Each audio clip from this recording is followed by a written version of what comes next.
Live from the Injured on the Go Just Call Mo studio. It's a blast! It's Orlando's own Tom and Dan. Welcome to Corporate Time with Tom and Dan. I'm Tom. I am Dan. We're live on Twitch and YouTube. Just go check it out. Search for @TomandDan Live and come join our live stream. If you want to bring your families or come and just skate yourself at Cimarron Skateway, we'll be there tomorrow on Saturday. What's going on, Mr. Van? It's the Just Call Mo Family Skate-a-thon. Me and Daniel will be out there. I think some other friends will be out there.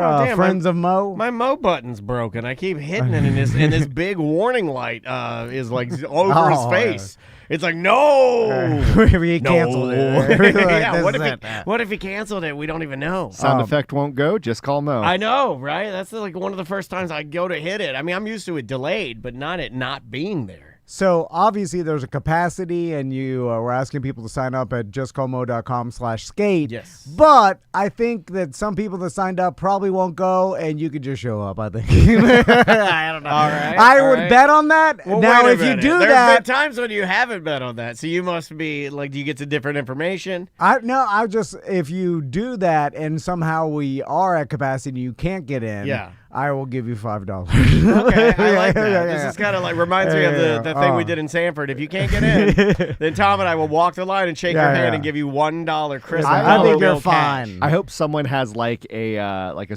summer school field trip of like 30 kids, and they show up, and you have to pay $5 to each of them. No. But because they're kids, the adult chaperone just takes it all. You got to have a loophole for that. You can't be running the kids through there. All Scott tots it, which means that I'll give Mrs. you Scott, a horrible what you gonna do? What you gonna do? Make our dreams come true. That's one of my favorite episodes of television of all time. Kenny Samsel. Hey, do you want your new theme song now, or do you want it now? I have Ladies a third and one. Yeah, this is a. I mean, I really like the ragtime one. No. This time I went for the George Clinton P-Funk. Oh. Invasion of the Doo-Doo Chasers, man. I went for that grimy, Parliament Funkadelic, Dennis Chambers, Bootsy Collins. Here we go.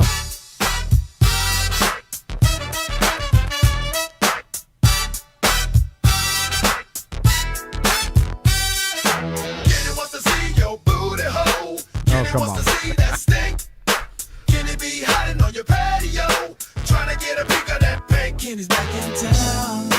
Okay, what? Oh, you stepped on the best line. Hold on, now I gotta play it over again. I'm sorry. You gotta play it over again. Now you gotta sit through the whole to see it. This is what happens. This is what happens. And I know he sampled it, but it really gives me Coolio vibes with the It's amount got a Coolio. Here we go. The bass and the beat.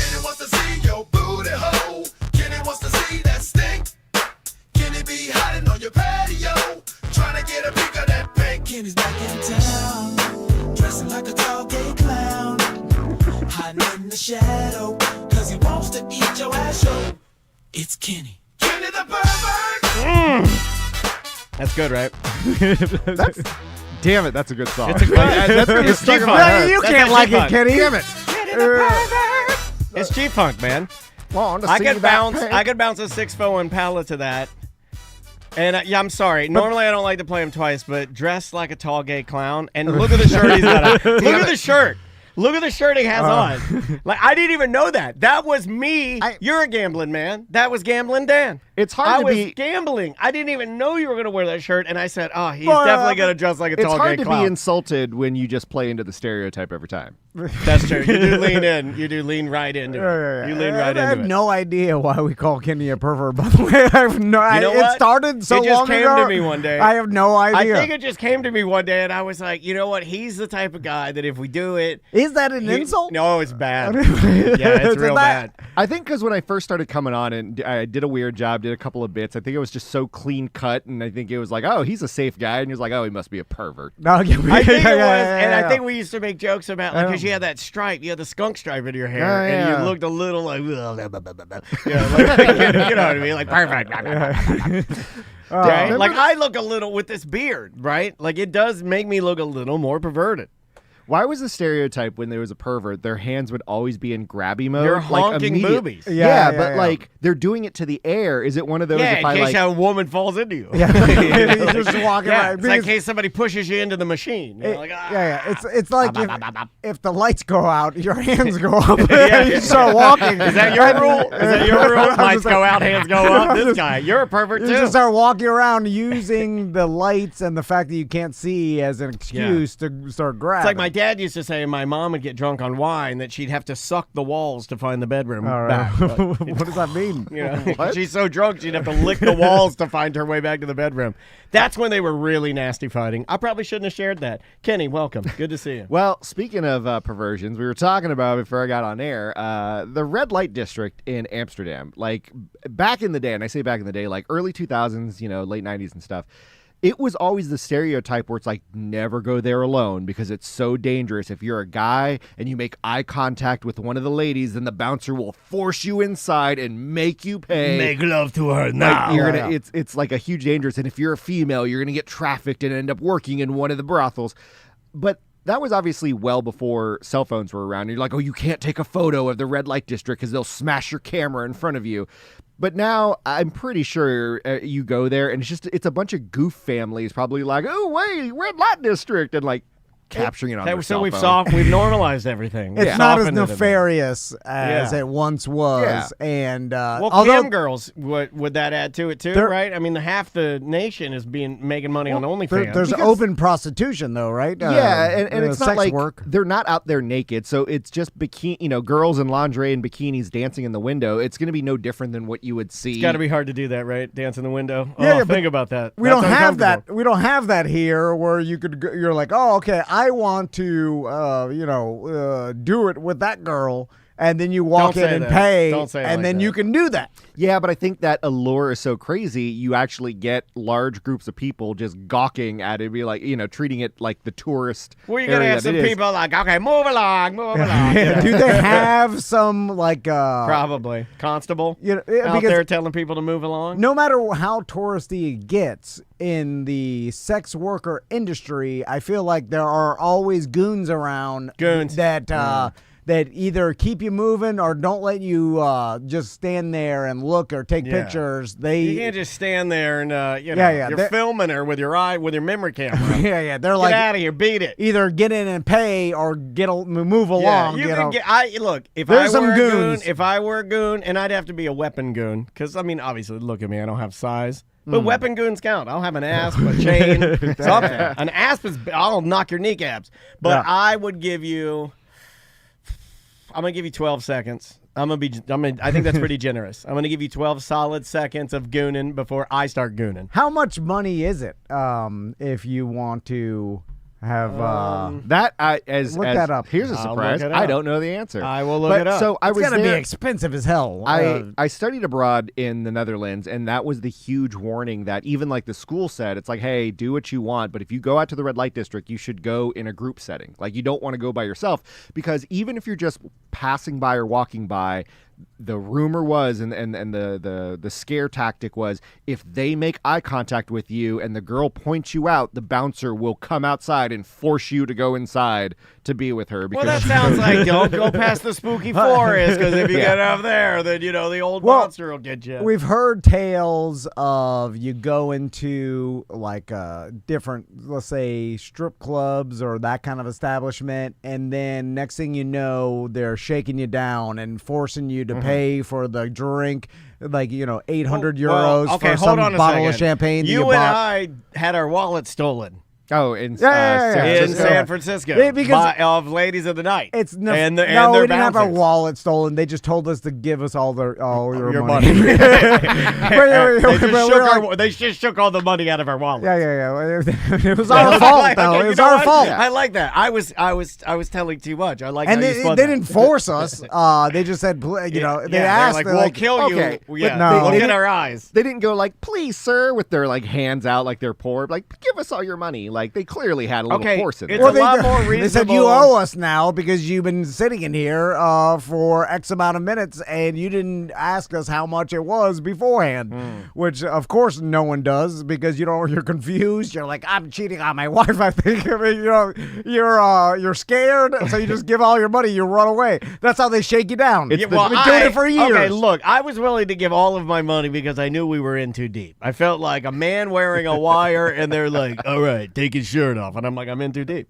But you know what I mean? Like I had extreme anxiety. It's the dirty cousin of the DC food truck where it's like, well, I already have the food in front of me now. I guess I'm going to have to pay pay the price. yeah. Okay. It's been going on for years. So I have the prices, and I converted it to American money, so we don't have to do the weird conversions. They call it, and this is like the cheapo, and it'd be like 15 to 20 minutes. That's called a window visit. And a window visit can be mouth with a condom,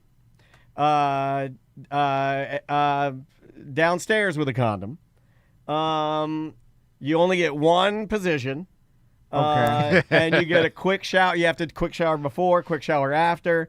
There's literally no talking. It's a okay, you well, know, that's what I like. Dude, Now you're and talking. You want to know how much you're spending for that? Yeah. Between $55 and $110. I feel like Oh, I need to move now. That's cheap. I'm moving away. That seems I'm too moving cheap. away. Yeah. Then maybe you got to throw in a tip. But let's say if it's even at $200, Some places, that's cheap. Some places offer no condom. That's extra money. Dude, some offer the other thing that I can talk about. I go to Publix and drop $200 for Dude, nothing. are you 2 crazy? bags of groceries. I did that at Olive Garden because I wanted extra Yeah. breadsticks. They're like Yeah. $110. It says That's- only one position, but you know that there's some goof that tried to make it the worst, most uncomfortable position for her as Drill possible. press. No, it Yeah, says. they're It not even doing says that. in here. This is like ChatGPT's trying to hook me up. It's like maybe 2 if you ask nicely. It says that.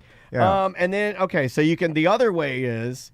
if These you don't- women are tougher than everyone I know, by the way. Like, so they're not. You're not 1000%. gonna. So an escort agency in the Netherlands would be like between 165 and 220, and that you get the full Again, that seems girlfriend way too cheep. shower, you get some kissing. Yeah.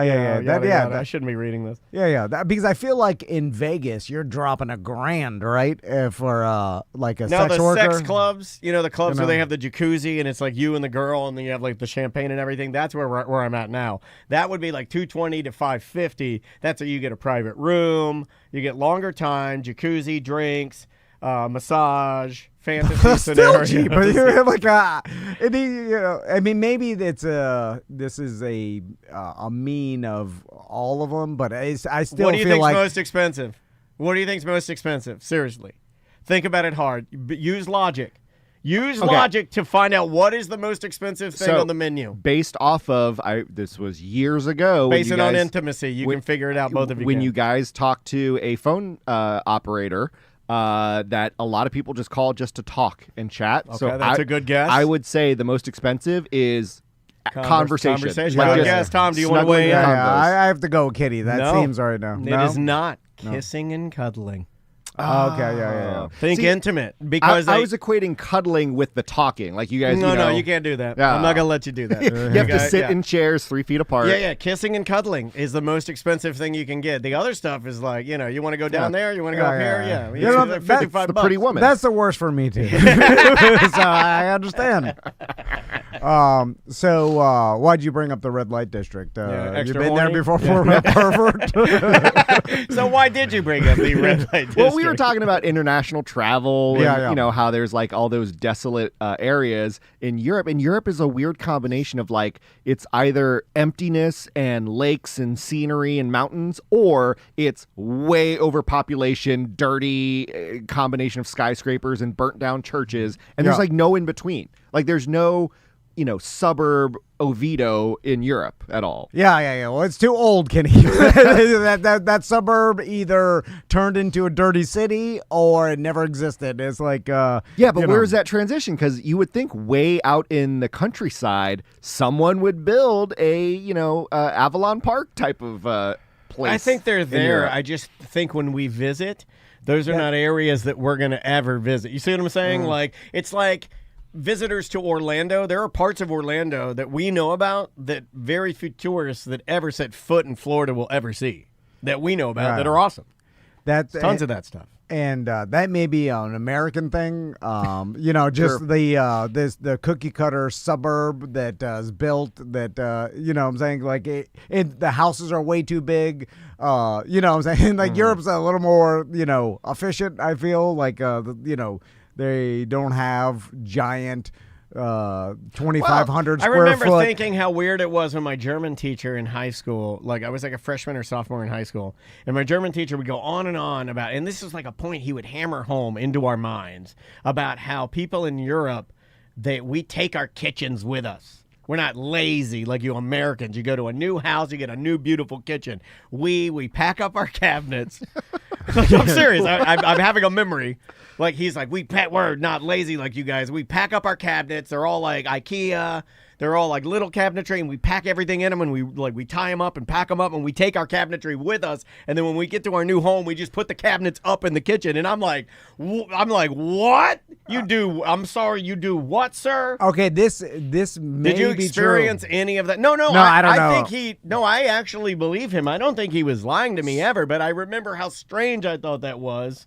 I was just like, and it just stuck with me until I'm 49 years old. So in America, you can't take your kitchen cabinets with you when you move, but you can take your appliances, but it's frowned upon and also not the standard. You leave your refrigerator, your oven and stuff, but people from other countries often want to bring their refrigerator and their oven with them to their new house. Yeah. But it complicates things in real estate because you're like, no, You're but just people like are gutting this place. Well, people expect to move in with the refrigerator that's here. That's like an American tradition. And then like there's a gap of like, wait a minute, this is my refrigerator. I'm taking it to my new house. You would think that'd be more cumbersome because if you're in Europe and you have those tiny, tiny houses and like all those duplexes and rows and stuff, they always have to lever and pulley things to like the top floor. So why wouldn't you just be like, hey, I'll just leave it here because I know the next guy. I don't know. I remember one and done, guys. Whatever the custom is. The way he was explaining it to me was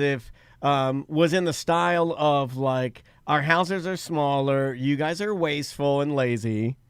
Yeah, I'm just being honest with kind of like I'm an emotional person. This is what I was picking up from it, right? You guys are terrible. Yeah, no, he Why wouldn't am I say it. here? No, he wouldn't say that. But he was like, you guys were wasteful. You have these big mansions. You don't need them. We have a kitchen, and we put all of our plates and the things that we need, and we pack them away, and then we pull them off the wall, the cabinetry, and then we take it with us to the new house, and then we put it back up because we're hardworking, thrifty humans, and you fat asses. The first time big you fat guys toes. ever went to an IKEA, you know how they always set up like, oh, this is a 600 square foot apartment. This is a 300 square foot apartment. This is a 129 square foot apartment. And it has everything you need, the kitchen, bathroom, bed, TV and stuff.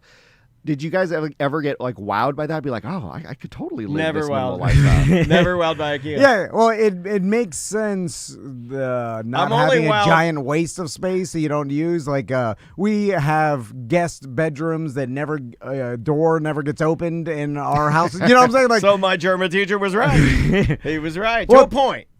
Well, think about it. Like we are used to, especially when people's kids move out and stuff. They'll still live in a house where they'll have bedrooms that the door never gets open. And things like that is like you have space you never get used. Like the whole thing about like becoming famous, buying a mansion, you're the only one who lives there. You have 15 rooms and bathrooms. Like the stories of the celebrities that are like, I've never even used this bathroom. We knew somebody. Like I don't want to say, but we knew somebody who were walking around to their house and were opening doors and they didn't even know what was in the room. Yeah. Because that's how big our houses are built. Like, and that's your air conditioning a room you've never even opened before. Like, that's a crazy waste of money, right? I'm never impressed with IKEA, but I will say that I have been impressed when I go into some of those mall African furniture stores or the gaudy gold, like crazy furniture stores where you can buy like a golden elephant or like a leather giraffe. This was a hand-carved bedpost, but the bedpost looks like a herd of sheep. Yeah. Or like what is it? Washborn Imports over here. Yeah, you that's go what I in was there. thinking Yeah, of. I like that crazy looking. Or stuff. at the old Fashion Square Mall, there was like the Oriental. Oh my God! You're allowed to say it if you're describing a decorative ornament. Oh my God! But it would have like the 8-foot tall vase that just like you would put in the corner of the room. You couldn't ever use it, but it would just be a giant like Ming, 8-foot tall I like a giant vase. Ming. I like a big Ming. Yeah, $3,000. My mom, Who's buying that? Okay, there's two ways. If you're a redneck Florida family, there are two ways that your family can shake out when you have like house decor. And Tom and I have representations, I believe, of both. I would paint you, sir, and you can correct me if I'm wrong, but you guys are the nautical decor and shell lamp. That's just in our bathroom. I know, but you know what I mean. Yeah. And my mom chose to go the other way because you can go one other direction. There's only one other way that like Florida trash can go, and that is everything Oriental rug, all Asian painting. Our whole living room is all Asian. Oh, it you was went like Asian. oh yeah, oh you have no idea. Everything Asian, like crazy lamps and specialty vases. You'd have like an elephant with like a flat top on it for a side table. And those, we had an elephant that had a plant on it, and then we had the tall, like narrow paintings of like Japanese mountains. Yeah, that was when Asian was fancy. That was And fancy. China ruined that. China's like, we'll make everything cheap, then we'll be known as Chinese garbage. Yeah, in my America. I never understood. It was like the weird, it's the changing divider, but it was just like that accordion thing, but it was just like paper thin divider, so you could see the That's silhouette. so you can't see the lady taking a bubble bath, you idiot. Yeah, but you Everybody still, knows you still that. see the silhouette. Like they always made it. Yeah, the whole thing's made out of wood, but then they would put the thinnest Bible paper like in between in order to shield. I don't know. You catch a silhouette of a booby. That's pretty good. You know what I think more people should do? They'll never do this, we'll probably never do it. But He's going to go on a political rant. I know. Yeah, watch this. They need to stand up for the anthem. Anytime nowadays when anybody says, you know what more people should do, people start to shudder, right? They're like, there's a There website should be more prayer. that you can get behind that. you could find a family in another country and then organize a trip with them and basically just switch houses. Like they come and stay in your house, you go and stay in their house. And for a week, Haitian wife swap? I'm down. Let's do it. Let's do it. And essentially, you're agreeing, like, hey, we'll have a free place to stay. We'll just swap houses, and then I can live in your area. And especially here in Central Florida, I feel like you can do that with a lot of other people around the world because we're right next to the theme parks. Yeah. And so we have something to offer, and then you can go and stay in places for free in people's houses. It's essentially the chat room is saying that Boomhauer did this on King of the Hill, but also isn't this the premise of the new reboot of King of the Hill, where Hank trades houses with that Mohammed guy in Saudi Arabia and goes to work for the gas company in Saudi Arabia, and then he comes and lives in Arlen, Texas. Yeah. I think that would be cool. See, it's essentially Airbnb, but just a little bit longer term, but you get your house back. I think it's cool. I always found the concept of foreign exchange students weird because you're not really exchanging an even trade. You're just guessing that someone else is going over to the other country, but then you're just housing a student in yours. Because I always thought, like, well, wait a minute. You're like, with my classmate, you're not leaving. Like, you have a foreign exchange student living in your house, but you're still here. Like, you need to go to this you're not exchanging. Yeah, you need to go to this third world country and live with those parents. It's a wife swap where you're single and you just get someone else's wife. and then you're not giving anything back. I wonder how often that's happened where, What? like you come over here and you don't want to go back. It seems to be a one-way thing because you hear a lot of like foreign exchange students come to the U.S., but it's always like I did. It's study abroad, and then it's very temporary. But you never hear like where were you living when you studied abroad? in a city called Utrecht in the Netherlands. Utrecht. Yeah, Utrecht. But like the only thing I've heard with Americans going over is if they end up being like foreign nannies to like other countries. Yeah, au pairs. Like the au pairs or whatever. But you never hear like, oh, a teenager just lives a year in another country as a foreign exchange student. The Swedes did that here, and they're actually like family members were au pairs for my wife and lived with my wife's mom and her family. And but again, it goes back to we have a bunch of rooms that are empty, in America. Right. Like it doesn't translate on the others. They are super efficient. They're IKEA. Like they don't have any room that they're ACing. That they're just like, oh, this is my 2 guest bedrooms. No one goes in there. Like they don't have that. When you were telling the stories of you in Sweden, you were mentioning it's like, yeah, they don't have any waste and they don't have a bunch of plastic garbage. I was hoping you brought over just a suitcase of nothing but plastic garbage, and your kids were just like ripping it open and leaving, just leaving plastic wrappers everywhere. Crystal did bring some gifts of plastic garbage from Florida, like a little Florida, like gators and things like that. She wrapped in the presents and for the kids that So we brought some plastic garbage. You got to poison the earth somehow. Right? Those are currently leaching. But they were like, "Oh wow, American plastic garbage from China." Oh, wow, it does smell crazy. They're treating it like a cat. They're just playing with the boxes and the wraps. Yeah. I was going to ask you real quick. There's a big article, and because I know you follow a lot of music stuff, and I know a decent amount about this. Weezer's bassist guitarist wife. No. You know she's good. She's all good now. You said they dropped the charges and everything. So apparently, I'm going to guess they didn't. It was deemed that that they did not identify themselves enough to deem that make it like where she was purposefully she felt threatened enough and justified, or maybe it was just so messy that the department was like, you went, like sometimes it's that, like sometimes it's just so sticky and not good that they're like, oh, we don't want to deal with this anymore. But I think it's done. Weird. I think it's done. I think she's all good. I will say it did make her hotter to me, like the fact that she will go out there, rack a gun, get shot in the shoulder, her mom carries her in. That's the only part I don't like. It'd be cool if you did it yourself. The fact that your mom helped you, I don't like that. Yeah. If I get shot in the shoulder, I was like, oh, yeah. I was like, Andrea would be helping me, right? Yeah. Oh, I'd be crying. I'd be crying. I'd be like, I'm pooping my pants. I don't think I'd go outside with my gun and start like in daytime. Like I'm not going. Like I'll stand here with my gun. I would go to the bathroom near the wall where they're shooting, and I would crack the window in the bathroom, and I'd put my gun out of it a little bit. And then I'll do that move if I did shoot it, where I'll use my shoulder to plug one ear in my because I've shot a gun with no ear protection. Oh, don't do that. Rings your ears crazy. Don't do that. But what I was going to ask you is, how much do you know about Garth Brooks on streaming? On stream? Oh no, I don't know about on streaming. How much do you know about Garth Brooks on streaming? I have no idea. He's not on streaming.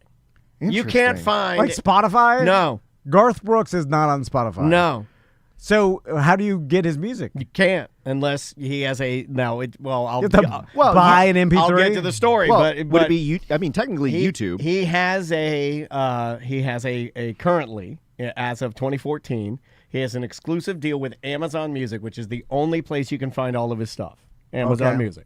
So if you want Garth Brooks, that's where you have to go. This is an article I just got in my email. And then I was like, that can't be true. So I go to Spotify. No Garth Brooks. Occasionally a song will pop up because it's been like listed, or maybe he does a duet and he'll yank it right down. Like it'll stay up for like a day or two and he'll yank it right down. Nothing on Apple. And I thought it was like super duper crazy. And then I'm like, well, I wonder if he made less money because of that. So but he doesn't need it. Like stupid rich. So everybody needs money, even the rich. He is stupid the richest rich. of the rich. And the answer, the short of the long is, it cost him literally. It didn't cost him anything because his star was so bright that he was still burning pretty bright when his star was kind of coming back down into the stratosphere. Did everyone just flood Amazon Music then? Here's what happened in 2014. He was already on streaming. He was on Spotify, I guess, and on Apple Music and everything. In 2014, he thought that the payout was very unfair. So he decided to pull all of his stuff, and he started his own company called Ghost Tunes. I think it's called Ghost Tunes. And so he put all of his music on his own website called Ghost Tunes, and then he told all of his audience to buy it directly from me. You can have it digitally, but you can only buy it from me. Okay, like the Louis C.K. Yeah. So he did that for a little while. So that was going well until I guess he was approached by Amazon Music, who made him a deal. I don't know what it is. It might be undisclosed. It might be disclosed, but they made him a huge deal. Yep. And so he's like, fine, I'll pay, and I'll partner with Amazon Music. He made this big deal about how they pay people more fairly than everybody else, and now that's where his music stays. But like, I just thought it was crazy because I was like, no way, that's not true. But no, he locked it down, and then he went that direction, and it looks like he was such a big star. I don't know if this would work with everybody, But with him, it actually worked where people were like, oh, well, I like him enough where I will go to Amazon Music and buy it there. Or, So I just looked up his net worth. How much do you guys think it is? I think I know, maybe. Is it 800 million? No, not that much actually. It's 400 mil. Oh, 400. I thought it was more than that. Yeah, that's a but lot. apparently he makes 90 mil a year. Wow. Like he's still adding to it because I mean, dude, I don't know if he's. I think he's still going on tour, but I remember like when he came to the then Amway Center, he did 4 dates in a row. Like you know what I mean? Like when he's at a city, Well, that's the interesting does part. multiple. So when did he pull his music? 2014. Well, between the time of 2014 and I want to say 2019 or 2018, he made the most amount of money of any country artist. It was almost like he pulled it at the right time and kind of manipulated the system of streaming not being as prevalent or being as normalized, because it appears as if people were like, well, this guy may be exiting, which he's not, but they were like, well, we got to go to all of his shows. He's doing the 4 dates in Orlando. He's doing that in every city. And then then they're buying all of his music from Ghost Tunes, which then he got bought out by Amazon, or excuse me, by Amazon Music. I do. So I thought it was super interesting. He has so many songs under his catalog. Like when he does a concert, he can only do so many songs. So a part of his set is he chunks out 3 songs that he asks the audience, "What do you want me to play?" So like he has his set, but there's 3 songs in the middle that he just says, "Hey, what do you guys? just takes requests? What deep cut of a song do you want me to do?" And him and his band know it, so he'll straight up just play. And so his set list is technically different every single show because he's taking a middle chunk of requests from songs that a lot of are obscure, but obviously his fans know it. I'm always impressed when bands do that. Metallica, when they played Death in Tampa, the chat room saying Billy Joel would always do requests. We saw him do that. Like he would just like wait till people. But if you're so good, I mean, it's easy for you, right? Also, it's kind of like a magician's choice where if you yell at the audience, what do you guys want to hear? You know, like 2 songs that you could play, and then you wait until someone yells, and you're like, oh, we'll do that one. Even if you don't get it, just play it anyway. I love it when they do that. No one can hear how many, like everybody's yelling at one time, so chances are the 2 songs you'd planned were someone yelled it out.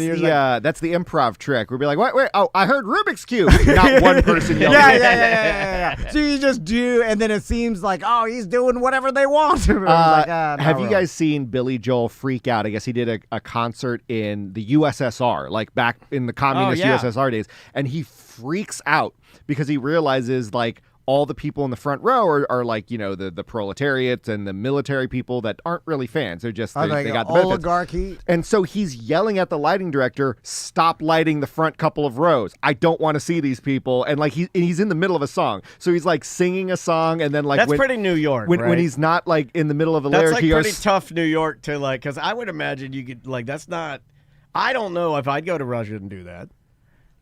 It is sketchy. It's punk rock, right? That's pretty punk rock too, because they know they're going to know what he's doing. Yeah, but they also treat you still like a celebrity. I mean, they rolled the red carpet out for Dennis Rodman. You know what I'm saying? So like they you know, and they I'm pretty like sure at the end of it, he like celebrities. flips over his piano, like super pissed off it. Now that probably could have been like a work, you know, that he intentionally did that. But the fact that he's in the middle of a song and then after the breaks, he is stop lighting the crowd.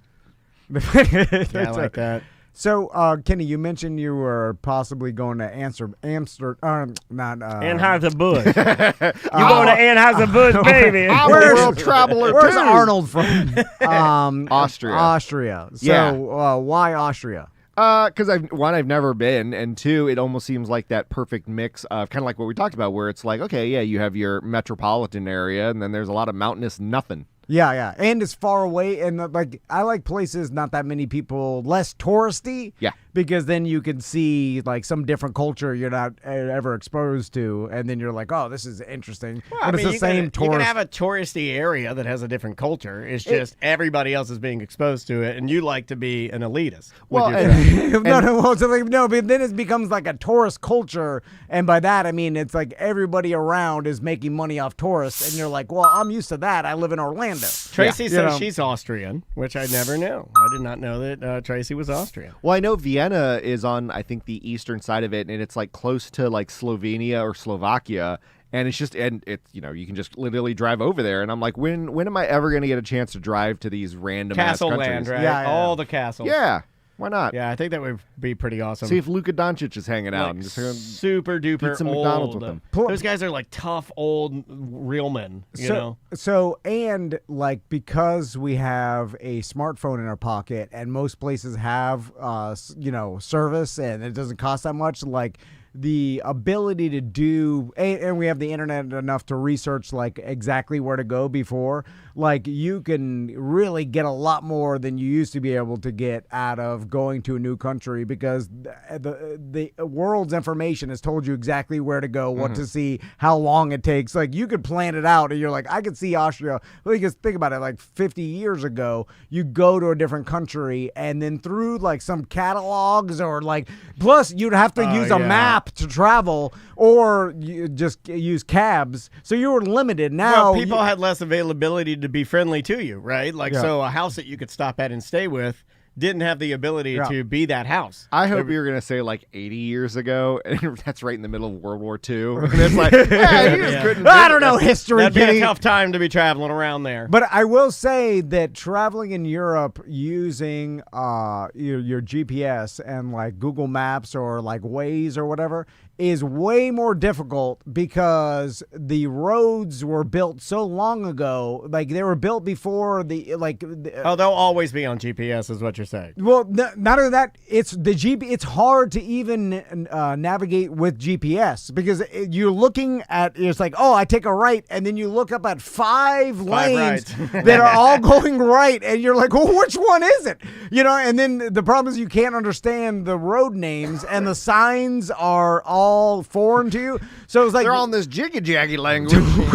Me and Crystal's better at it than I am. I was like, she's like, which right do I take? I'm like, just pick one. And then the wrong one. Every right is wrong. You'd have to go around. You end up in dead ends a lot, and then like weird back streets. And you're like, can I drive here? Like people being tracked to Dracula's maze. It is odd to actually, especially old cities, Stockholm, like in the countryside, easier.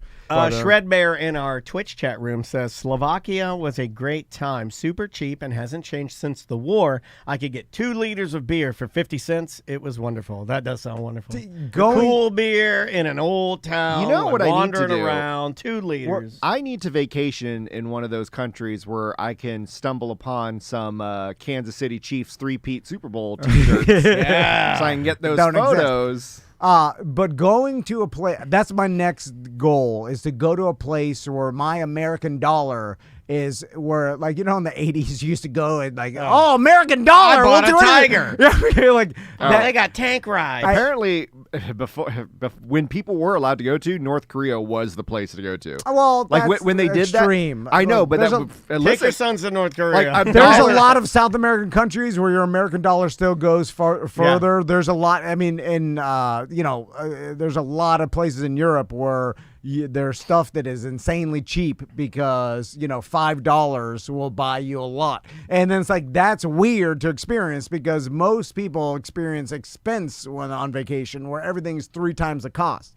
And to go on vacation and get everything a third of the cost is weird. People don't never experience that. Well, a lot of those places like Bora Bora and Fiji and stuff, like the cost to get there is stupid expensive, but when you're there, everything is very cheap. Like you're able to get these luxury villas, on a secluded island just because it's like, how long does it take to get there? Yeah, see that's where the cost comes in. 14 hours or something. And if it's anything off the beaten path, fear, because of Frem, everybody rolls everything around me. Like I can't go there, I'll get kidnapped. And I've seen the movies, and it's just like, no. It's like you can go there, and no one's kidnapping you, because this whole place is built off tourism. And look at everybody is non-American tourists there having a great time, because they're not as much. It's probably Bora Bora would be great. You should go there. How bad did the hostel industry suffer after that movie came they must out? have hated it, right? Like imagine opening a hostel and then you look in the opening weekend, that movie comes out and you're like, oh my God. I wonder, it's probably more for Americans. Well, that's what I'm saying. It never scared me. In fact, it just made me horny and I think I can fight the girls off or the bad guy or whatever. You know what I mean? Like, don't the girls lure them in? And I've always thought like I'd get away. It's more so European. So they still exist, but you rarely find hostels in the U.S. unless it's like a gigantic city, like a New York or Chicago or whatever. Even then, who wants to stay at a New York hostel? Well, it used to be a cheap way to travel, but everybody's afraid. If you're like in your early 20s or something, I did friends that did it. Yeah. When we did the whole thing. And the weird one is... That ship sailed for me. Where it's like you're like military-style bunk beds where you're just like having to hug your backpack full of stuff while you sleep so no one steals it. Yeah. And like... Why are we doing that? Just pay the extra money, get your own room. It's something simple, right? Like you don't have to pay a ton. I would like a little bit of privacy so I can take a dump. It's mostly the dumps because the shared bathrooms with 30 other dudes that you have no idea where they're from. That was the biggest complaint friends of mine had that stayed in hostels. They were like, God, getting bathroom time was like impossible. We stayed at a hotel in Sweden that had a shared bathroom, but only one other person was in the entire hotel. That's not bad. So and there was like 4 of them, and they were your own, like it was a shower, a toilet, and a sink in your own room, and so I was like, this is fine. And it opens on either side, right? No, this one was like there was like down the hall, 3 doors down the hall, each one individual. God, that's just like my college dorm, man. Holy that was smokes. The epitome of 90s fancy, though. When you went to a house and they had like one of those bathrooms where each of the kids' bedrooms was able to like walk. Ooh, Tom has that. That was some very 90s fancy right there. Well, he has it off the side of his pool so his children can use it, and also you may use it if you're out enjoying his plants. It's very fancy. It's nice. It's because old school Florida renovation, they just turned the patio into another room. I like it though. And then now you have an outside door inside your house. Yeah, but it's great. It used to be the old you patio. You got a pool bathroom, and then if the kids need a bathroom, you got a bathroom. I like it. It is fancy. It's right up there with pocket door. I have a pocket door on where I poop. Tom says that's fancy. I don't know. The pocket, because it keeps the stink in there. Very fancy. I've been, Crystal's been like, oh, we should build a sauna. Like, because the Swedes are sauna all the time. I'm like, you can't poop in a sauna, Tom. You can. You absolutely can. And then I was in You shouldn't. I'm more of a hot tub man because because the sauna's more efficient. It's like it's kind of like a hot tub. It's like you can't breathe in there. It's man. the breath of a hot tub. The breath of a hot tub. And not I know to be confused with the Zelda video game based in Florida. Breath of a hot tub. It's inefficient. Hillbilly Zelda. Like they like the saunas, but they can like burn wood and it's super efficient and they just steam. I thought she couldn't sweat. But Crystal, yeah, I don't know. she has told me to my face. Yeah, she can't has some sweat, condition where she can't sweat. Sauna is for sweating. Yeah. That'd be like me getting a basketball hoop. Yeah, I do like a hot tub better because in a sauna, because I have a necklace, but in a sauna, it's scalding hot, and like if I ever try to move and like it just burns my neck. It is like all encompassing hot. Take your necklace off. Yeah, and I was like, I take my rings off before I wrestle. I was like, in America, we heat 1,000 gallons of water, and then we get in hot. We're like, oh, too hot. I like that. Cool it down. Put some ice cubes in it. And it's like this just took 3 logs of wood. I heat 1,000 gallons of water. We heat 1,000 gallons of water. We forget that we heated it. Yeah. So just move on. Steaming. Yeah. And then each time, $35 of gas, propane. All right, that's Kenny. why you want the cheap vacation. So anything to plug? I mean, I can talk about it next time I'm here. I'm doing another niche sport that I can tease next time I'm around, but it's indoor tennis. It's a new indoor tennis league that is fast paced. There's trash talking. There's noises. It's not the normal. This ain't your grandma's tennis. It's not your strawberries and cream and everyone's got to be quiet. It's like no, like you get drunk, blowing vuvuzelas. Indoor tennis. This is vuvuzela tennis indoor. All right, we'll this talk sounds about crazy. it. All right, I'm down. It's like there's pickleball that's super popular. That's a different sport. We don't talk about we don't say the P word. We don't say the P word. Okay. Hey, Tom, I'm going to do a new football league. Well, soccer is around. Ixnay on the Sorry about that. All right, we will see you next week. Welcome back to A Corporate Time. Let's do some voicemails. Kenny Samsel's in here hanging out with us while we do some voicemails. Give me a blast, buddy. See if this works. All right. Hey, that worked. I think I fixed it. All right, I what think do we I got? fixed it. All right, let's try this one right here. Hey, Tom and Dan, let me know if you guys also have experienced this. Back before, smartphones, I think it was like a phenomenon, and I definitely experienced it, when you would have, phantom buzzing in your pocket, where you think you're getting, a text message, but you're not, and it's just your brain, tricking you for whatever reason. And I still get my text messages on vibrate on a smartphone, but I feel like in the years that I've had a smartphone, that's gone away. And I don't get the phantom buzz in my pocket. And I feel like I don't hear about people talking about it anymore. Have you guys experienced this? I get the buzzing in my pocket. Sometimes my phone's not in my pocket. I get it typically when I'm on the Peloton bike, if I'm riding the stationary bike. Oh. And I think it's because my legs are moving, I'm pedaling, and then I have workout shorts that are rubbing on my thighs. And then it'll replicate a feeling of a text message. Yeah, and then I reach for my phone, and then I feel like a fool, and then I'm like, you're addicted to your phone, you idiot. I'm serious. This is the exact reaction. This is me triggered. That's how I trigger myself on the bike, and I pat my leg. It's always my left leg. I'm pretty sure I've had my phone on silent for the last 10 years. Yeah. You know, not even no vibration. Another thing is I prefer to turn all notifications on, and I type better if I can hear the clicks. If I can hear the clicks, my typing is literally college professor level great. If I turn the clicks off, it's a sloppy mess. You know, I thought about this last night because we watched the last season of Squid Game. Nice. 3 times the squid. And anytime Was it the old man this time? someone's cell phone went off, they'd use the vibration, the boo, boo, boo, That's a triggering sound now. No. They put it in commercials now. But it used to be the Nokia, like Jurassic Park, right? And then we went through a standard, everybody was using. There's that one. I like that one. The standard cell phone ring or whatever the one they came with, and they would use that in movies. Yeah. And then they since it became so opened up, it's go back to the vibrator. Do your vibration again. Michael Winslow. That's really good, dude. That's the best impression you do on our show. Can you put that, Melissa? Clip that. So let's save that for the end of the year awards. Are we doing that anymore? End of the year awards. That's good. I forgot about that. Oh God! Oh, Melissa, get to work! Oh my God! I remember. Give him all the awards. That was the thing where, because of the cell phone technology, if you're anywhere near a computer, you would hear that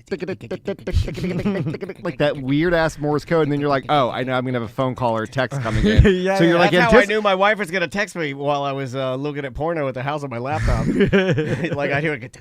I'd be like, there's a text coming through. Slam the clamshell down. Really fast. I know it still happens, but butt dialing just completely dropped off now that there's no accidental. No. But people still use the phrase butt dial. We still get butt dials. If you accidentally, because I get it, you're scrolling through your phone and you accidentally hit the call button for someone, but they still call it butt dial. We got a butt dial from my mom. We get, literally. My buddy the wizard butt dials me all the time, and I don't know how he's doing it because I'm like, don't you have a smartphone? Here. Isn't it locked? Listen to this. It's unlocked in your pocket? Well, this was sort of a butt dial. This is the opposite of a butt dial, which is the earlobe hang up. You guys familiar with earlobe hang up? Here's a little earlobe hang up. Hello, my name is Diana Arroyo. My telephone number is 407-409. I have a son who always listens to your podcast. He loves. She hung up. Earlobe hang up. I like the earlobe hang up. The predictive boop boop boop. Like you heard a couple of the dials. It was her beautiful ears. And I got her number. We can call her back. She wanted to cancel her son's account. No, I don't think she did because listen. She said my son listens to you guys. Context clues. Hold on. Let's start over. Hello, my name is Diana Arroyo. My telephone number is 407-409. I have a son who always listens to your podcast. He loves. He loves it, but I'm Okay. afraid we're going to have to cancel. Like, is that what you were thinking? Because he loves it, but unfortunately, Yeah, we we can't- can't. And I'm doing the accent because I'm trying to play the character. This not I've for- talked to loves it. multiple moms. Yeah. He loves it, but you guys didn't call me back, and he did something bad. No, she sounds nice. I think Yeah. I This want to is help her out. This is Let's call her back. I need to cancel You wanna my call her back? son's We got account. her number. We got No, 10 no, minutes. Her number's right No, there. I don't Call her back. well, not on the show. Okay. Because maybe she didn't. They. Yeah, go. You don't want to. Tom, what This guy's happened, losing Tom? his head. What happened? Yeah, okay, let's Well, just she sit was here and like, talk gambling. Then. Why are you That's putting all me right. on the show? I didn't ask for this. This was the old. I thought it was a Shanghai surprise. Just Not allowed dial to people say up. that. Not allowed to say that. I am. I think yeah. As the You only are allowed. as the only minority. in I this thought the room. Shanghai surprise was COVID. Yeah. Kenny's allowed to say what we can say. That's how it works. That's why I talked about Oriental bases. Let's try this one right here. I mean, sticking with just voices that I love, this one almost, I forgot about this gentleman, and we need to add him to our team. Hey, Tom and Dan. This is for Tom. This is Evil Eye. I know you can't hum, Tom, but can you guess what somebody's humming? So here I'll go.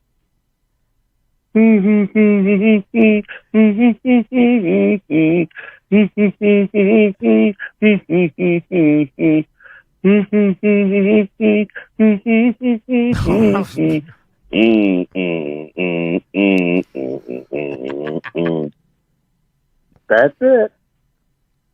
Good luck. Great voicemail, Evil. Thank you, Evil Eye. Evil, you're drunk. Yeah, no, I don't think he drinks. That man is. Oh, I is think it sober? he's as sober as a judge. That's sober? Yeah, that's His a sober website man. I thought he fell He's on. high on farming. He's a farmer. I know he's a farmer. He's been a farmer for He's the high- past 25, 30 years. He's just like you. He's high on nature. Okay. His website came in clutch like 2005, 2006 when you were like, oh, what was that one segment you guys did? And then you're right. Yeah. Yeah. You know, you're going to have to call him with the answer, Evil, because I got nothing.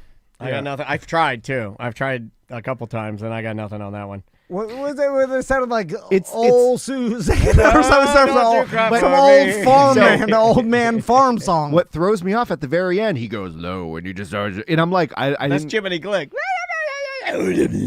But like the song, I was like, oh, I get into it, maybe I can get it, and then he throws in that like low register chorus, and I'm like, I don't. That threw me off. By the way, when I started radio, I was young, like boy face Tom Van. When I saw Evil Eye, I was like, this guy's gonna molest me one day.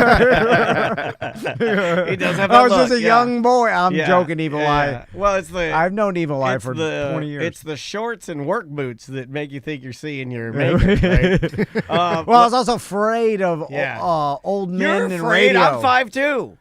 No. I had to navigate all of these creatures way before you came Well, along, I was, man. I was a naive young boy. So was I. So was I. And I was just like, oh man, these are real like men that are Yeah, these here are, doing real man we things. make jokes for the working man. Is that what you thought? Yeah. Well, yeah, it was like these are like my older I'm uncles comic that I'd see. relief for prisoners. I'm just a young boy from Miami. I don't know any of this. I Anyway. make fart jokes for people that impact America.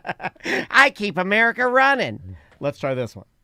Yo, BDM Neil here. I'm listening to the Friday show from the 4th of July weekend. Tom's saying he's going to go see Weird Al. I don't know if you've seen a video. You should look it up. There's a video of him doing White and Nerdy, riding a Segway. Oh, my God. Yeah, it's sad. Oh, hey! Get this guy out of here. It's Okay. Weird Al. He's an America's That's- treasure. That's literally Wow. his gimmick. Like, Yeah. we made it sad. Like, yeah, Wow, we Neil. realized I that did not he's- expect that from BDM Neil. It's Weird Al Yankovic has been a nerd his entire career, and that was where like his big frizzy Wow. hair and I don't think I've ever heard Tom defend anything before. Yeah, he was Like, if you mad. see Tony He's Bennett part of my singing childhood. with Lady Yeah. Gaga, yeah, Tony Bennett's This old. is He's a going to new be sitting segment. down. This Yeah. is called defending a Yankovic. no, but this person has been famous for 40 years. I mean, you could update the segue maybe or something. I don't know. No, I want to say I'm there drunk. I'm like, he's doing it. He's reenacting the music video. That's the whole point. Would your sons even know what a segue is? It's too old. I want him to put on the cornrow wig and then sit backwards on the folding chair and do the coolio. And you want him to do the Quaker hat. I saw him in concert like 20 years ago at the Hard Rock, and he put on the whole fat costume to do Michael Jackson's Fat and Eat It. Does he still do the fat costume? I'll be jumping with my sons, raising the roof. I don't know if he still does the fat costume. He did a pretty good quick change because he was doing his set. He goes off. They play some highlights from UHF and his TV show, and like 30 seconds later, full fat suit costume and everything. Goes back off stage, does another 1 minute video. No longer in costume. I'm like, damn, this guy's good. My wife says he dresses up. Yeah, my wife says he does the fat costume. Yeah, that's badass. That's what I want to see. Now, I would love to see the fat costume. The fat costume, the white and nerdy. And I remember my dad thought when anything that my dad, not the biggest Michael Jackson fan. He's not a hater, but when the fat video came out, oh my God, my dad was howling. He thought it was the funniest thing in the world because he was spending so much money on that makeup.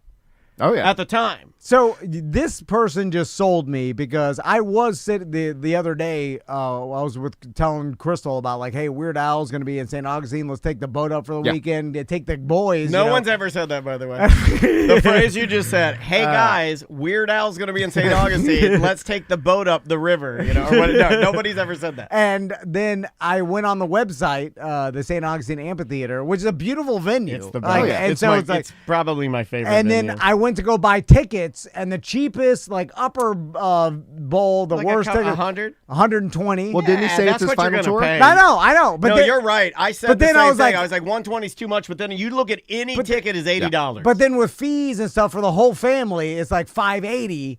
And then or something like that. And then, hold on. So and I was like, okay, all right. Then, but I didn't hit. I was just like, look at this. Look at this. My wife. It's like $580 to see Weird Al. Hold on. My wife sent a video. He's white nerdy. Hold on. Yeah. But I may never see him again. He's dressed as Jesus for some reason. No, I know it's Star Wars. I know. Let me put this up. Hold on.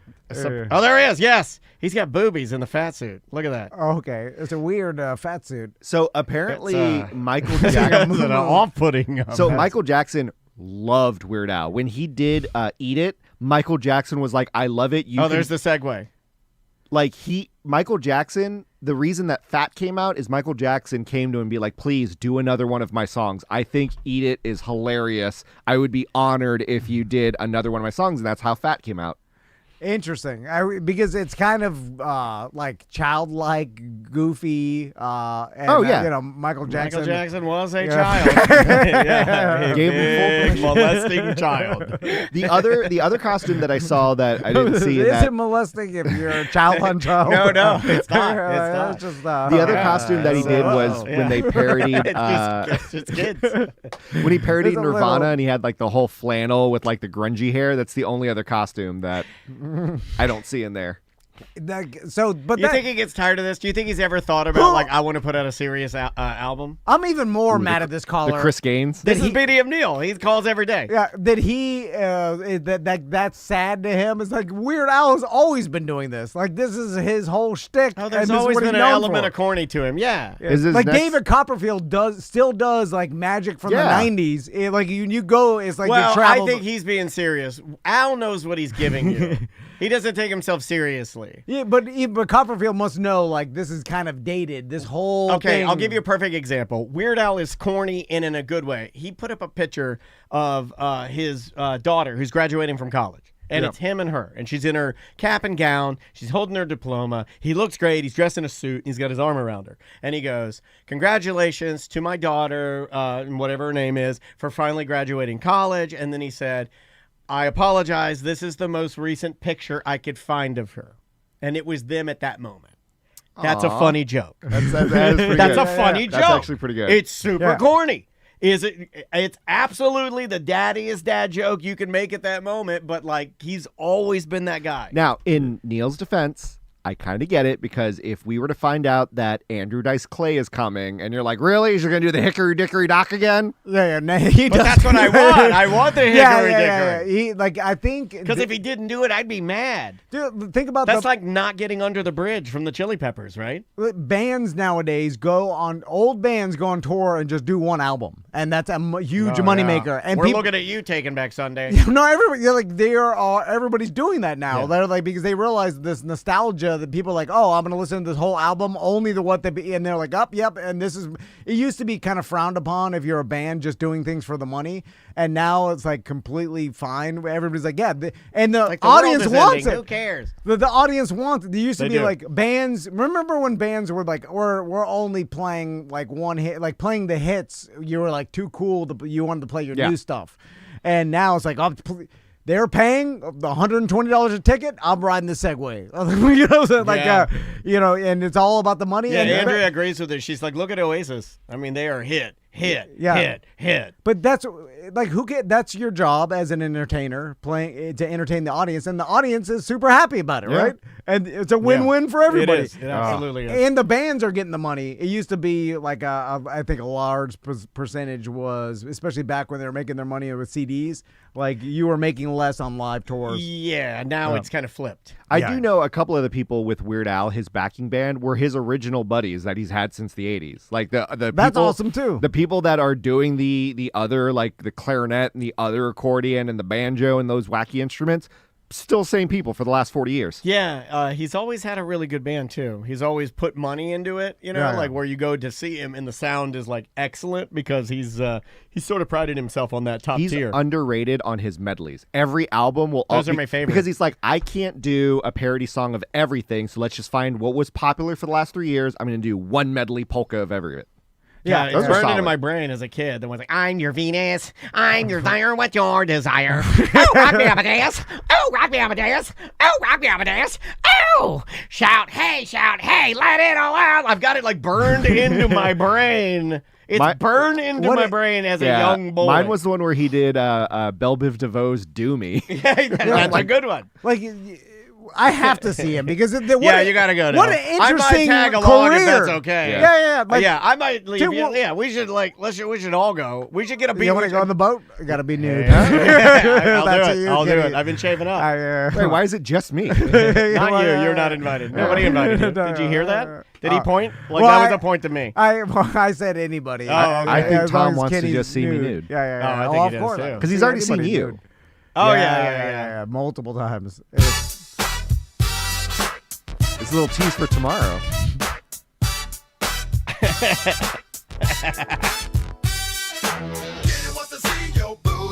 All right.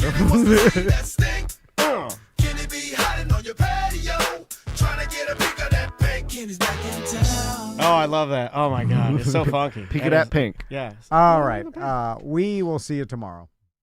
Welcome to A Corporate Time with Tom and Dan. I'm Tom. I am Dan. We are live on Twitch and also on YouTube. We'd love it if you join us. Just search for @TomandDanLive.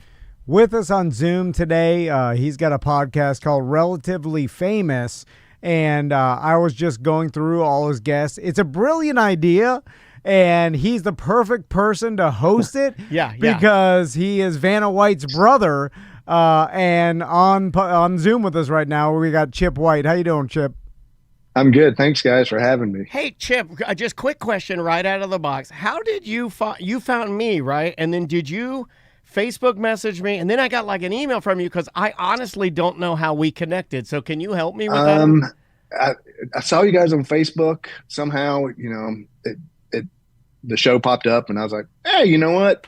I'll reach out and yeah. I think I did it on the website and through Facebook. I can't remember because Messenger. it was, and Tom doesn't really believe that people will randomly find us. So when this happens, and there must be some connection. And especially considering that you are relatively famous, it's awesome that because as soon as you said I'm Chip White, I'm Vanna White's brother, I'm like, because you're like, does that qualify? I was like, Chip's neighbor must have lived in Central Florida at one time, and I was like, so you should talk to these guys. You have no connection to Central Florida or anything. You just found us randomly.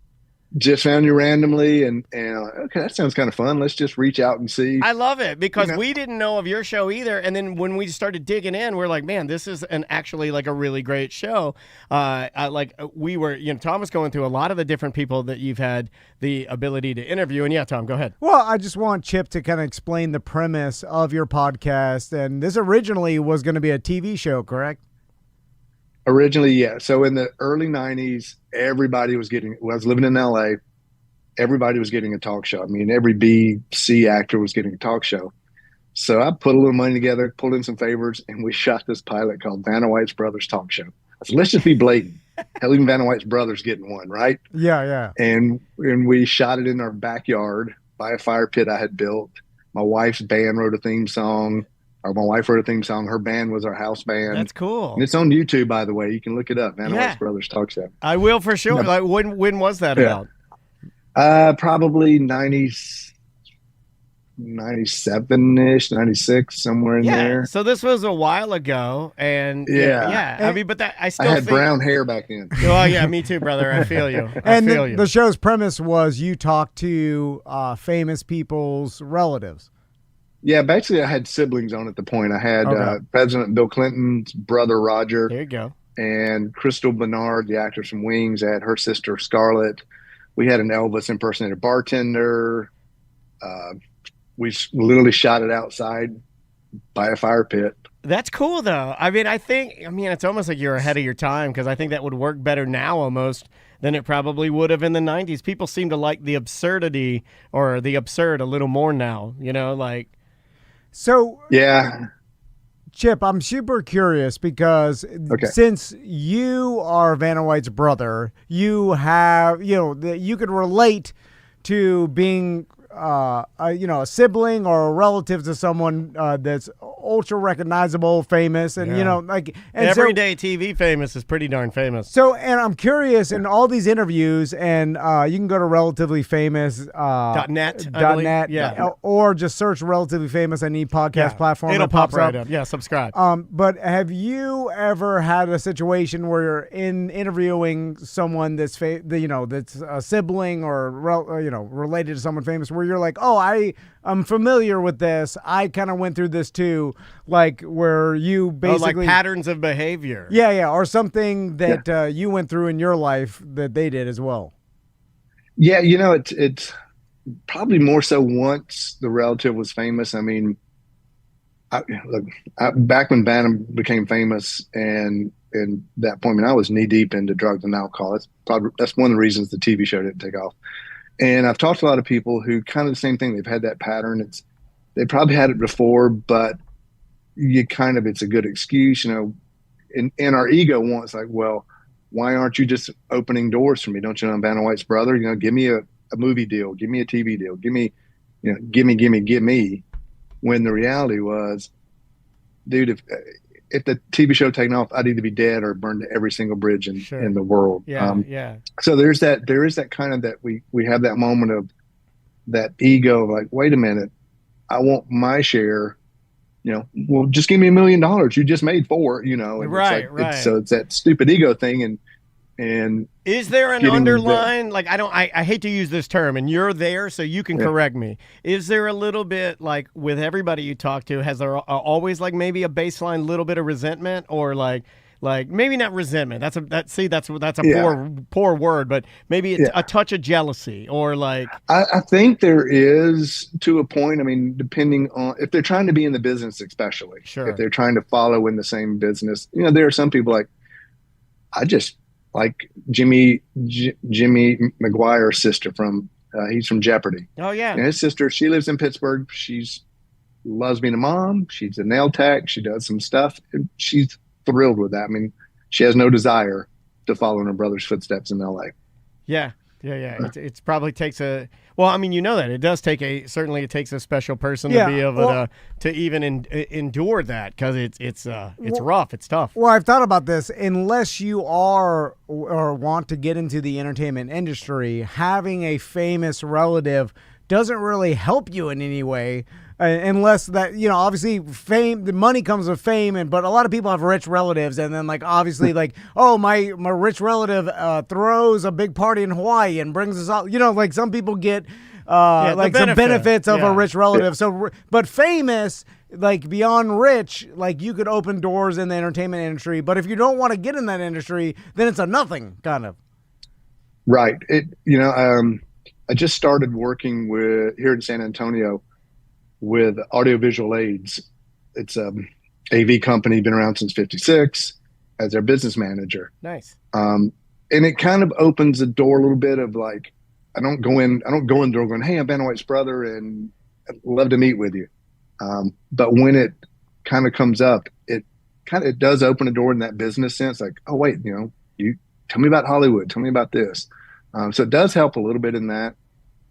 In the entertainment business, it did open a few doors, but that's what you primarily do, right? Like, I mean, or did, like, you dabbled in produced and were in a Hollywood role. Can you tell us a little bit about that and how you got into that? Were there doors opening for you, or did you have to make them, kind of open yourself? They were. Savannah had gone out. She had gotten a little fortune. I was actually working with a manager of hers at the time, and it kind of fell apart. And I'm like, look, if I'm going to start, I'll start back home. So I went back to South Carolina for a couple of years. Wheel really started taking off. Her boyfriend got killed in a plane crash. Yeah. So I went back out to kind of work for her. She should have fired me because I was a horrible employee. Right. Well, you're the brother. But family is almost always horrible employees. Yeah, you're family and you're allowed to be horrible. If I ever get there, super rich, my sister, especially my brother, like they're not doing nothing. Nah. But that's what the trope is here. And me is not family understands that, and I just let them hang out. By the way, her real name's Savannah? No, it's Vanna. Her real name is Vanna. Well, he said so Vanna. Vanna. I think you have a nice accent like all of my relatives. So I get what's happening. I was like, oh, they shortened it to Vanna. No. I was like, okay, sorry. No. So there was, when my mom was growing up in North Myrtle Beach, we had a neighbor. She had a neighbor named Mr. World, and he had a daughter or granddaughter named Vanna, V-A-N-A. And Mom said, I love that name, but I'm going to add another N to make it different. So it became Vanna Marie. It's so funny too because I have relatives that currently live in Myrtle Beach. Yeah, like we are Myrtle Beach. I had a great aunt that owned a hotel in Myrtle Beach called Myrtle's Turtle. I don't know if you've I remember Myrtle's Turtle. My great aunt owned that little shacky hotel place. So, Chip, I'm curious to how you get your guests. Has the word spread? You have to go and track some of these people down. You've had Johnny Cash's daughter, Jim Varney's nephew. That's pretty cool. The other Evel Knievel's son, Kelly. Jim Varney has a connection to Orlando. Ernest Saves Christmas was actually filmed around here. I love that movie. Yeah, it's a great one. Yeah. It's a great one. So how do you find your guests? A lot. We started with people that I knew from LA. I worked with a bunch of people, so I started there contacting them. People I'd met when I was doing film and film festivals and stuff like that. And like John Putch would go, hey, here's a list of 6 people, and call them, tell them I said, hey, he was a guest. So a lot of it came from word of mouth. A lot of it's social media. You'd be surprised on Instagram how many people will not answer your message when you DM them. Yeah. It's like, come on, guys. I check my messages all the time. Yeah. I mean, it is weird too, because like with us, like we have them as well. And I think I'm glad you messaged me a second time, or I don't think I would have seen it. It's like they hide these messages in so many different parts, of like Instagram. You got to 5 different accounts or this, that, and the other thing. Yeah. If people forget what's, I like how many people that aren't entertainers or in the entertainment industry don't even check their messages on social media because they're rarely on it. You know what I'm saying? Like even though we are super, their handlers are surely checked, because if they're not doing the social media themselves, they got handlers, and it's kind of like, it's a little frustrating. It's like, as a handler or a PR person, why would you not at least respond? Run it by the person. Again, watch an episode and go, oh, you know what? He's not looking for dirt. He just He wants to find out what your life is like. Sure. So. Chip, if I'm a handler, I'm lazy. I'm not doing nothing. I'm like, copy and paste. Hey, that is true. The PR firms have gotten and advertising gotten so lazy. It's like, oh, we'll just throw it on social media. We'll just send a blanket. No, we won't even really explore what the option is. And it's kind of like, here's an option. Why not? Why would you not even at least explore it, look at it before you say no? Make a phone call. Call me up and go, so what are you offering? What's the point? You know what? It's not up our alley. Now, a lot of people do, but a majority don't. Chip, I just want to get high all day. You know what I'm saying? I'm not even doing nothing. He did that years ago. No, I'm just saying. He's changed his ways. Yeah, you're a grinder, a hustler, Chip. Even the fact that you're doing this interview means that you reached out. You're like, oh, this podcast looks good. I'll get some extra promotion, like increments, little bit at a time. Like you're a pro. I could tell through your email lazy. to me. You emailed me, then I doubled back with you, then you emailed me back to let me know that you'd received my message. Like this guy, he knows exactly what he's doing. Yeah. You're very. And take this as a compliment. You're very old school in that regard. So, yeah. Well, dying breed, man. I'm a little older. So. Me too. I'm there. So, Chip, do you have any rules with how far removed someone could be to be a guest on your show? Like, I know that you did Jim Varney's nephew, but do you do like cousins, second cousins? Like, we do, yeah. Okay. We do. As a matter of fact, we're recording 4 episodes today after I get off of here. One of my guests that we're recording today coming up is the great nephew of the Italian opera singer Enrico Caruso. Oh, wow. Now, I didn't know who the guy was, but we had this conversation. And the reason I really wanted him on the show was he asked me we were at Podfest down in Orlando. If you've never been, it's coming up in January. It's amazing. We made those people really mad. Oh, we made them mad. Okay. Yeah. Because we're based out of Orlando, and we were like, what are you going to teach us? We know everything. We're the podcast guys. Yeah, and they didn't even invite us, Chip. We're the biggest podcast in Orlando. Okay. We started in 2009, back when no one even knew what it was. Yeah, we've been doing this for almost 20 years, and they They spit in our face, Chip. We want the money, too. Well, anyway, so I met Jack there, and he asked this simple question. He goes, what if you don't stand in the shadow of your relative? And I was kind of like, what? And he kind of explained, like, dude, I got to have you on because that's a great question. Yeah. And even though you know your great uncle's history, you've got memorabilia, but again, you separate last name, different last name as your mother's side. Let's talk anyway. So I think it's cool maybe if you are a little removed because we kind of know the story from a person who's like right next door. But like we have a listener, and Tom was reminding him of this earlier today. We have a listener who's, we believe, and we were maybe getting this wrong, whose dad was the brother of Kenny Rogers. Yeah, I think his uncle was Kenny Rogers. Yeah, so he would end up going to these epic like family barbecues and like family reunions. These Kenny Rogers barbecues where it'd be Kenny Rogers and Charles Barkley playing a basketball at like a ranch. And then he flies helicopter away. Yeah, like it'd be the weird stuff. Like Kenny Rogers is flying around in a helicopter. You've got like late 80s basketball players walking around eating food. They're famous chefs are walking around. It's pretty cool. Yeah, I'd love to have him on. Oh, yeah, I can hook you up. I'll hook you up. Chip, It's really interesting when someone gets so famous or like your parent is so famous that you literally change your last name to be able to get away from the shadow that they cast over you because, like, I think Obama's daughter, right? Like, she wants to get in some sort of be an author or somewhere in the entertainment something. She's changing her last name to Barack, which I mean, it's not going to help you much. And we've seen this before where like super celebrities, kids, they change their name because they don't want. I think Jacob Dylan did originally when he was in the Wallflowers, and that's because he didn't want to be Bob Dylan's son. How bizarre is that? It's like they're so famous that you want to be not their relative so you could have a taste of what it would be like getting through life like as a normal person. Do you hear any of those type of stories, Chip? Yeah, so Scott Cooper was on. Scott is Leonard Nimoy's cousin, and I think his actual name is Scott Cooper Nimoy, but he fought his whole career in LA as an artist and graphic artist and in the business, but everywhere he turned, Star Trek was in his face. His wife's mother started all the Star Trek conventions in Texas. So like everywhere he went, he just couldn't get away from it. And he was just fighting him. I'm like, dude, just give up.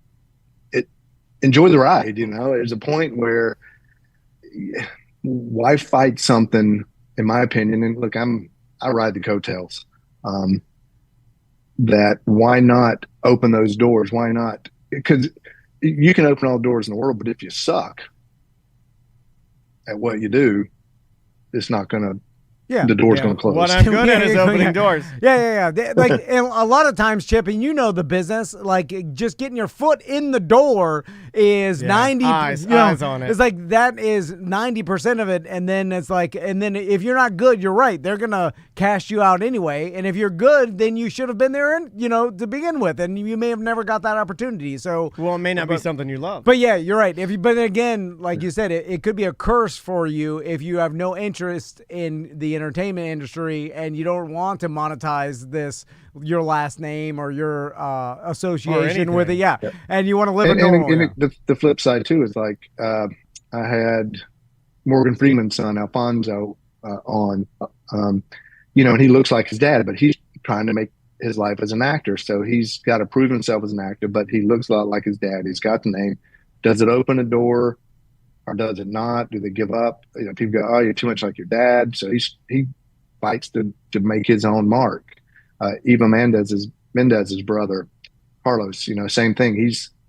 He's struggling to make his own name without riding coattails. And I said, look, if you can, nepotism is the name of the game, not just in entertainment, and it's that way in the world. And people who don't want to admit it or don't want to use it, it's like, use it, but back up what you're going to say.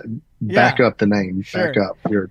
The one that made me the most sad, and I can't even go and watch the clip anymore, was I want to say about maybe even 10, 15 years ago, I believe it was Richard Pryor's son went and did Showtime at the Apollo. You watched this with me. Oh, yeah. And he comes out and he does the thing where, you always come out, you rub the log for good luck, and then and that's the toughest crowd, I believe, in comedy, I would say, in the world. Why did he start that? And it's such a bad thing because, everybody, they were billing him as Richard Pryor. I mean, there's none greater. And they're billing this dude as Richard Pryor's son, and here he comes, and he looks like him. They get him out there, and he's got the microphone and everything, and nothing. Literally nothing. And it's that's setting right. yourself up for failure. Everybody's expecting Pryor, and then you're just like, I just started. Oh my goodness! Hold on, let me get my comedy's hard. Yeah. Oh, it's so hard. I was gonna do it in LA years ago. I used to host wet T-shirt and short shorts and bikini contests at this country western bar. Us too. And dude, when the audience is on and you're on, it's the greatest feeling in the world. But man, when you crack a joke and it's crickets. So you've done that. So you and me and Tom, the three of us, have done something that not a lot of men get to do, and that's give other men super soakers and have them wet down ladies' T-shirts. There's only about 40 of us in the world. And there's only about 40 of us that have done that. You would think the audience would be receptive to jokes, but they're too horny for jokes. They're too horny. They're like, tell this guy to shut up. You're better off telling jokes at a funeral than a wet T-shirt contest. They do not want to hear your jokes. Know your audience. In fact, you can literally turn the DJ off. I just want to stare at these wet boobs in silence. So, Chip, I'm curious too, if the actual, and I know this is kind of obvious, but the relation you have with the famous person, I feel like the son or daughter, the kids of the famous person, have the most unique experience because especially if they grew up with their parent being famous, that's the most bizarre life that we don't, like if you have a kid that's famous, I feel like, oh, you knew them as a kid, they got famous as an adult. And it's different experience. It's a different, or in like siblings is closer to that. Whereas like if you grew up with someone in close and then they're famous, it's pretty close. Like cousins are pretty far removed. Like I have cousins that could be super famous, and I've never. I'm not close with them as like far as it doesn't affect my life. I have a cousin who made it to a very high level of entertainment. but he's certainly not famous. Like, he was first chair trumpet at Caesar's Palace and played for Diana Ross, but he's not a famous person. He just backed up the band of a famous person. But I So guess that doesn't really count, but it's cool. I mean, I guess. Are there any white whales you're looking for right now that won't return your calls that maybe we can help you with? Clint Howard and Josh Brolin. Yeah. I think I love the fact that they both have a great sense of humor. I don't know how humor they'll take being billed as, Ron Howard's brother or Josh Brolin's son, but I would love to have them on. Trying to think who else, man. There's a lot of people that, and I want to get some more people that aren't in the business, and I'd love to get some F1 drivers, some Formula One drivers, kids or brothers or somebody. Yeah. Or like how about international a NASCAR, soccer players. Like a NASCAR, like the son of a NASCAR driver who hates NASCAR. He's like, I will never I've reached drive. out to a few NASCAR people, He's like, I'll never drive. I Uber everywhere. So for you, Chip, like Vanna, well, you guys were already adults, and I know you tried to, like you were one time her assistant, and you were already in the entertainment industry, but as adults already, I feel like it's less impactful, I guess, than having a parent that's super famous, and then how bizarre that is. Like, it affects your entire childhood and the way you're raised, and like how you can navigate the world. Like, especially if they're real famous, like that's the weirdest to me, I think. Yeah, well, we've had, I had both Vanna's kids on, my niece and my nephew, Gigi and Nico, and we talked about that. I've had Clint Eastwood's daughter. I'm trying to think who of course, Johnny Cash's daughter. So we've got some pretty people that they're stratosphere parents. And it's different. Like you were saying, it's different if you're the kid, you had no outcome on your parents' career. As a brother, I have no say or direction in my sister's career. As a parent, you've made a decision to help or in your kid in their career choice, right? And then I've had Marcus King's father, Marvin. Marcus, I don't know if you guys familiar with him, amazing musician out of South Carolina. He is one of my favorite. It's so weird to hear you even mention that. Marcus King, it's the blue hat I wear that says honky tonk hell. Okay. I have a Marcus. I love Marcus King, and he is so his dad Marvin was a guest. Now Marvin's been in bands all his life mostly. He took several years off when the kids were small. But now here's a guy who's been trying to make the rock and roll or blues or music scene all his life, and all of a sudden his kid at like 12 years old becomes a YouTube sensation and then gets record deals and Grammy nominated and becomes huge, So it's there's how one do you video deal with that on that side? Yeah, there's one video of Marcus King just to show you that, like, I forget the name of the store. It's a very famous guitar store, and he was 18 or 19. His band's passing through town, and they just put him on there, and he just does like an acoustic, he's playing an electric, but he just does a song. Then that video just blew up, and then it was like, okay, well, now you are now the next Stevie Ray Vaughan. You're going down the road. Chip, there you go. I have your white whale, by the way. I figured it out. Okay. So I got one for you too. Okay, this is so unique of a story that there's nothing like it that's ever even existed. I'm excited to hear what you have to say. And it's Jacob Knoll, Bradley Knoll's son, who from Sublime, who grew up without his dad. Yeah, his dad died of a heroin overdose. His dad was as a baby, user. and then but obviously knew about his Sublime, a huge, gigantic cultural phenomenon band that must have an impact in his entire life. Southern California beachside reggae. Grew up, learned how to sing and play guitar, then takes over his dad's band. Yeah. How many years later? 20 years later, and is now touring with the same members of his dad's band and singing his dad's songs. He's like the young guy, and then they're the old guys, and then they're playing. Yeah, it's cool. That'd be awesome. Yeah, I mean, for that, I still want to see them just to see. I'm like, wow, what a crazy story this man has, and life experience that I can't even think of anybody else that's taken over their dead parents' that one's career. Probably pretty heavy too, because losing your dad that young is very impactful. Yeah. And to go into the business that kind of killed him, man. I mean, let's admit it. Rock and roll lifestyle is tough, and he had some demons. Probably contributed to the I'm sure. fact he was a rock absolutely. star. Another one I would say too, and maybe you've already talked to her, but what about Paula Nelson, Willie's daughter? Because she does the radio show on Willie's Roadhouse. Like, she's always doing remote music, telling stories about her dad. Here's this guy's coming in for a landing at 100, and she's still out there recording and talking about it. But you know what's interesting about your show, Chip, is I'm kind of gravitated towards the people that are not entertainers. Yeah. Where they just have, they're not in the business. They just can tell the story about their own lives and having this, like, Jim Varney. I didn't listen to the episode yet, but Jim Varney's nephew. It's like your uncle's Ernest. That must have been weird growing up, especially because I don't know. At my high school, that would have been badass. Yeah. I would have been like the coolest dude in the world if my uncle is Ernest. I know. And then it's like, I want to hear, do you tell other people? Are you ashamed of it? Like, who knows? I mean, here in the South, Ernest was a big deal. Yeah.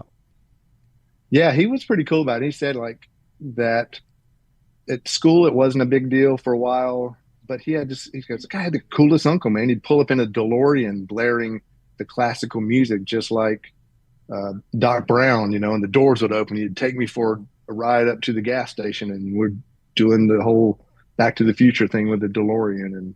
That's pretty awesome. And he said, he's Ernest, man. He's Ernest. all over the like, place. You know what I mean, Vern? And he's got a DeLorean. What if it's all? Yeah. You know what? When you put it Ernest that way, is your uncle. He pulls up on a DeLorean. You just got a couple subscribers for your show based on that dumb story, Chip, because that's great, man. Yeah. And you're right, Tom. That is the type of experience that having that amount of fame. I'm sure you've had a few of those with even your sister, where it's like you're able to meet somebody that you would never get to meet, right? Because of her. Like, do you have any of those? Oh man, I have been blessed to be places. Some of my honestly, fortunate, I can't remember. Do you have a number one? Do you have a that you can't remember? Oh, it's not necessarily number one, but we were at American Music Awards, MTV Awards. Can't remember. She was presenting. Of course, Elton John was there, and we're in the back room, and so I'm gonna walk around in the backstage. And this is when Run DMC and Aerosmith redid the Walk This Way. And Stephen and Joe Perry are standing there, and Stephen goes, "Hey, you're Vanna's brother, aren't you?" I went, "Yeah, and you're I went completely blank on his name. You forgot Steven Tyler's name. Yeah. He's got 1,000 scarves and a big mouth. Yeah. No. And I was like, and I got to meet Gene Kelly at a New Year's Eve party, and I was a huge fan of his movies. So I've gotten to meet people that I never would have gotten to meet. I've been able to be, on the edge. I'd like to give a pause for the Gene Kelly one, because a lot of people are going to sleep on that and not think that's a huge deal. Like that's a. And, he was so nice. I also learned as I got older and more experiences. If you're at a party, this was a New Year's Eve party at Alana Stewart's, Rod Stewart's ex-wife's house, with a disco in the basement, Ryan O'Neal and Gene. There's tons of people there. Ryan O'Neal, my mom's favorite crush. Yeah. My mom loved Ryan O'Neal. And Chip, is this peak cocaine time? Oh, dude, if Ryan O'Neal's there, it's peak cocaine time. Was. I wasn't doing any of that night, but it was definitely when I was on that path. And, but I said, Mr. Kelly, I hate to bother you, but I'm a huge fan. And at a party, if you're both at the same place, it's okay to talk to someone. It's not okay to walk up when they're about to have a mouthful of food at a restaurant and go, "Hey, dude, I'm such a big fan." Right. But if you're at the same, and if you've been invited to the same place, then it's okay to have a conversation with them. We were just at a golf tournament recently. Orlando's pariah. No, Chip, and I also realized, and you'll probably understand this too, being around famous people, especially at that time, if someone famous introduces you to another famous person, we had this then happen. You are that person gave a blessing, and then they treat you like a normal person instead of a fan. We encountered George Lopez and Cedric the Entertainer. Yeah, remember that? Like we were in a luxury box with George Lopez and Cedric the Entertainer, and Phil Rollins, the owner of a local sports franchise, MLS franchise, introduced us like, "Hey, these two podcasters, Tom and Dan," there, and then all of a sudden we were cool. They were like talking to us like we were in the same business. Doing the old equal. comedy grind, huh? I was like, oh my God. Yeah, they were acting like we were, like George Lopez was like, where do you guys record? Where's your studio? And I'm like, don't talk to me. You're famous. And all it took is that. Like, if someone gives you the blessing, then you're good.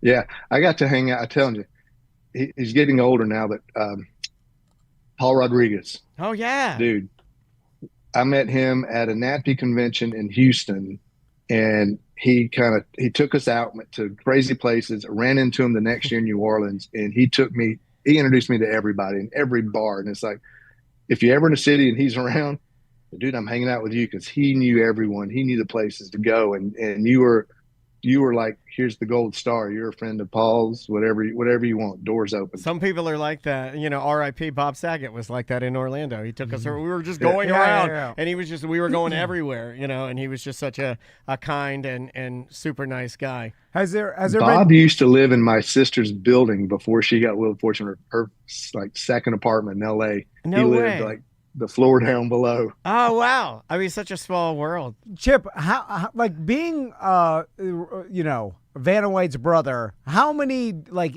doors does that open? Like, when you say that to someone, like, how do you work it in? I'm curious because I never. He was very blunt with me. He's like, I'm Vanna White's brother. Can I be on your show? I was like, yes, you can. Well, I mean, it's easy to get on our show. But the in Hollywood, would that actually open doors, or it was like? Or have other people tried it too much and they're like, no, how much clout does, or opportunity? It didn't have a lot. I mean, unless she opened it for you or something, it might, depending on how you met someone, it might open a door. But again, it all goes back to why do you want the door open? Sure. And if you get in the door, can you perform? Right. We just start tap dancing. They're like, I'll do anything. Please. I want to be rich like my sister. And out there, they're dragging you out. They're like, no, I didn't have a plan. So any other? And there was also that illusion back then. Like if you partied with them, you were in. That actually probably hindered my career and my life more than it ever helped. Yeah, we've done that. We have some clients come over here and they're like, we want to spend money with you. And then we get them drunk and then we never see them again. Yeah.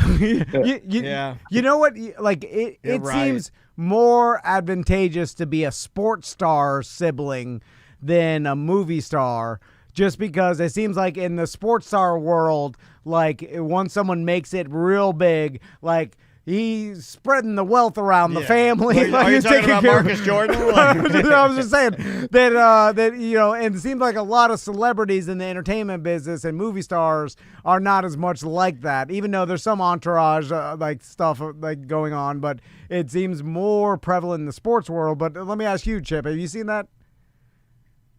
Yeah, I've seen it some, and especially like you're saying in the sports.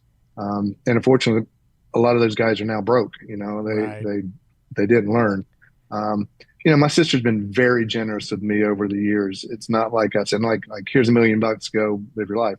It's, you're in a jam here, let me help you out. Right. You're something this, or she never gave me money to make movies until we started making movies. And then she'd go, oh, that's actually really good. You guys did a great job.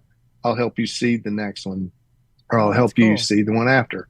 But it wasn't like, here, let me write you a blank check, go make movies. It was, oh, wow, you guys actually made that. Because for 20-something years, she heard my blah, blah, blah, blah. I'm coked up and I'm going to change the world and blah, blah, blah, And that's kind of us now. Yeah. I was saying, Chip, that we're not coked up. If I'm Tom White, I'm calling my sister all the time, and I'm always in some sort of a problem. So many dreams. Yeah. I'm like, hey, I'm in a bind again. Hey, Chip, last question because we're running out of time. But do all of the game show people know each other? Like, did you have more access to game show level celebrities? Because out of all of them, your sister is Mount Rushmore level, right? Vanna White is Mount Rushmore level game show. You will never. She's up there with Bob Barker, guaranteed.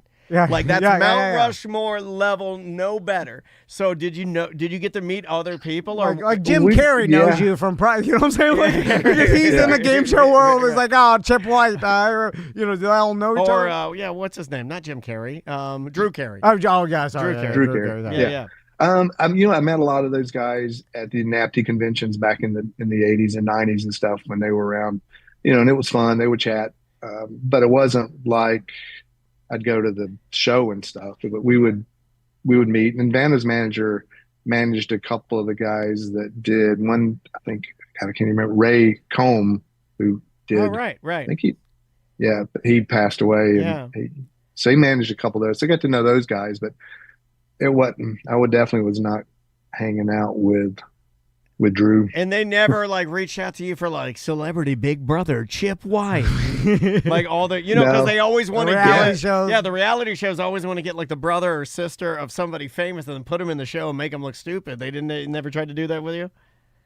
No, unfortunately, they didn't. Man. And of course, I guess people keep saying you need to go do this show, but no.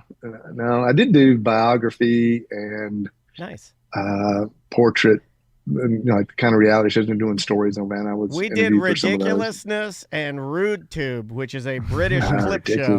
Yeah, my son loved that show. Yeah. Rob Derrick lives around the corner from Vanna, actually. Oh, no way! Yeah, well, that's how you know. That's big money. Yeah, that's big money.